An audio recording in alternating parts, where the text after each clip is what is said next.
அன்பான நேயர்களே, எனது இனிய வணக்கங்கள். இந்த எபிசோடில் ஜாதகத்தை பேஸ் பண்ணி சில தோஷங்களை பற்றி பேசலான்னு இருக்கோம். இப்போது ஜாதகத்தில் எல்லா தோஷங்களும் எல்லோருக்கும் ஏதாவது இருந்து கொண்டே இருக்கும்.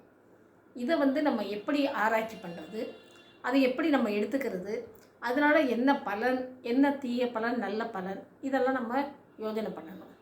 இப்போது எல்லா ஜாதகங்களிலும் தோஷம் நிறைய இருந்து கூட அவர்கள் நன்றாக செல்வ செழிப்போடு, அறிவோடு, படிப்போடு நன்றாக வாழ்கிறார்களே, வசதிகளோடு என்று நாம் நினைத்து கொள்ளலாம்.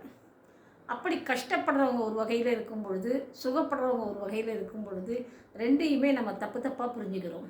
ஏன்னு கேட்டாக்க, நம்மளோட சோல் சைக்கிள் மாதிரி சுற்றிகிட்டே இருக்குது. எத்தனையோ ஜென்மங்கள் எடுத்து வந்திருக்கோம். அந்த ஜென்மங்களில் செய்த பாவ புண்ணியங்கள் கேரி ஓவர் ஆகிட்டே வருது. அப்படி வரும்பொழுது சில கேரக்டர்ஸ், அதாவது சில பிறப்பு அவர்களுக்கு வசதி வாய்ப்புகளை ஏற்படுத்தி கொடுக்கும். அவர்கள் செய்த புண்ணியத்தினால் சிலருக்கு பாவம் செய்ததுனால கஷ்டப்படுவாங்க. இந்த கஷ்டம் அப்படிங்கிறது என்ன அப்படின்னு கேட்டாக்க, இந்த கஷ்டம் எப்படி வருது, ஏன் வருது அப்படின்னு கேட்டாக்க, கஷ்டத்தில் பாதி நம்மளோட கர்மாவால் வருது, மீதி நம்மோட முயற்சியின்மையினாலையும் தாழ்வு மனப்பான்மையாலும் எந்த ஒரு ஈடுபாடும், எந்த ஒரு ரசனையும், எந்த ஒரு கவனிப்பும், சூழ்நிலையை பற்றி கவலைப்படாமலும் பொறுப்பில்லாமலும் இருப்பதனாலும் வருகிறது. இப்படி ரெண்டு விஷயம் இருக்குது. ஒன்று தெரிஞ்சு வருது, ஒன்று தெரியாமல் வருது. தெரிஞ்சு வர்றதுங்கிறது, தெரியாமல் வர்றது கர்மா. தெரிஞ்சு வர்றது நாம் செய்யக்கூடிய, நாமளே எடுத்துக்கொள்கின்ற பாதை. இப்போது நிறைய பாதைகள் இருக்குது. அதில் முள்ளும் இருக்கும், மலரும் இருக்கும். அப்படி நம்ம பார்த்து போகணும், பார்த்து நடக்கணும். அப்படி நடக்கும்பொழுது நமக்கு எது தேவை, எது சரியன்றது என்பது புரியும். அடுத்தது முக்கியமான விஷயங்களில் ஒன்று என்னன்னு கேட்டாக்க, நம்மை விட அனுபவத்தில் மிக்கவர்கள் நிறைய பார்த்துருப்பாங்க. வயசு ஆயிடுத்துங்கிறதுனால மரியாதை கொடுக்க வேண்டும் என்பது இல்லை. அவருடைய அனுபவம் என்பது நிறைய விஷயங்களை கஷ்டப்பட்டு குடும்பத்தில் நடத்துவதாக இருக்கலாம், வருமானத்தை கட்டுப்படுத்தியவர்களாக இருக்கலாம், அல்லது ஆண்களும் சரி பெண்களும் சரி நிறைய பிரச்சனைகளை ஃபேஸ் பண்ணியிருக்கலாம். ஆனால் அவங்க எல்லாருமே பொறுமையாக இருந்தாங்க. வாழ்க்கையில் குழந்தைகளை முன்னுக்கு கொண்டு வந்தாங்க. இப்போ நம்மோட இந்த சுச்சுவேஷன், இந்த கரண்ட் சுச்சுவேஷன் எப்படி இருக்குதுன்னு கேட்டாக்க, தன் வாழ்வே தனக்கு முக்கியம் என்று நினைத்து கொள்பவர்கள் நிறைய இருக்கிறார்கள். அதற்கு கர்மா என்ன செய்யும், விதி என்ன செய்யும், இறைவன் என்ன செய்வான்? 3 பேரும் ஒன்றும் பண்ண முடியாது. ஆனால் இப்போ இருக்கிற நான் என்ன சொல்கிறேன்னு கேட்டால், குழந்தைகள் பேரண்ட்ஸ் கவனிக்கலைன்னாலும் பரவாயில்ல, அவங்க தன்னோட செல்ஃப் இன்ட்ரெஸ்ட் எடுத்து செல்ஃப் ரெஸ்பெக்டை காப்பாற்றிக்கணும். அதுக்கு என்ன வழிங்கிறத படிக்கணும்.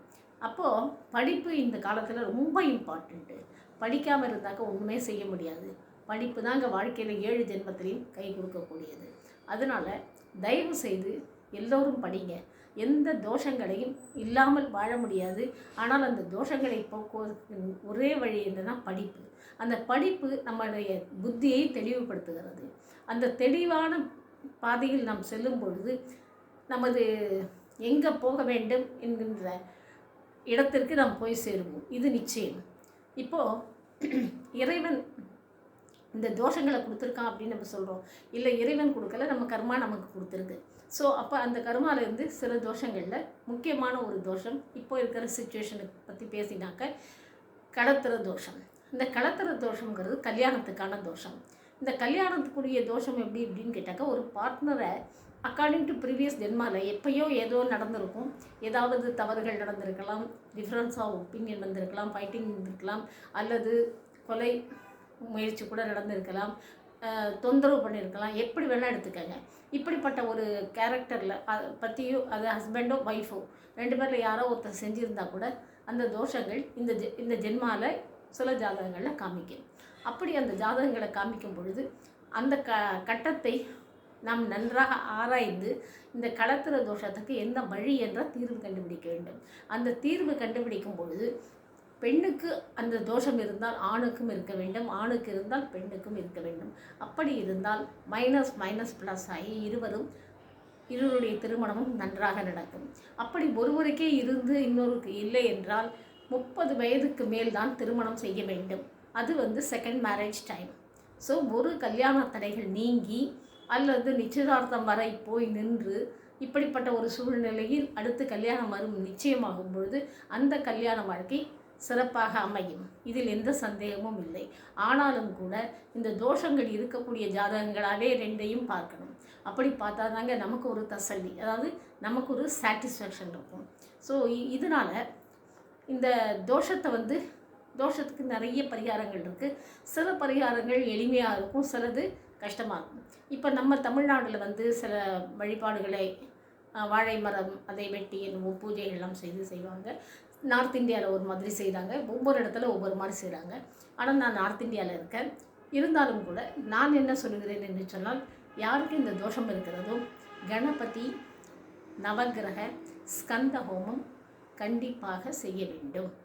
இந்த தோஷங்கள் விலகுவதற்கு முருகனை நிறைய வேண்டிக் கொள்ள வேண்டும். தன்னுடைய குரு, தன்னுடைய இஷ்ட தெய்வமான கடவுள் முருகன் இவர்களை வேண்டிக் கொண்டு இந்த ஹோமங்களை செய்தால் அவர்கள் வீட்டில் ஒரு மாற்றம் நிச்சயமாக ஏற்படும். இந்த வீடியோ உங்களுக்கு பிடிச்சிருந்ததுனாக்க நீங்கள் தொடர்ந்து இந்த வீடியோவை பாருங்கள், சப்ஸ்கிரைப் பண்ணுங்கள்.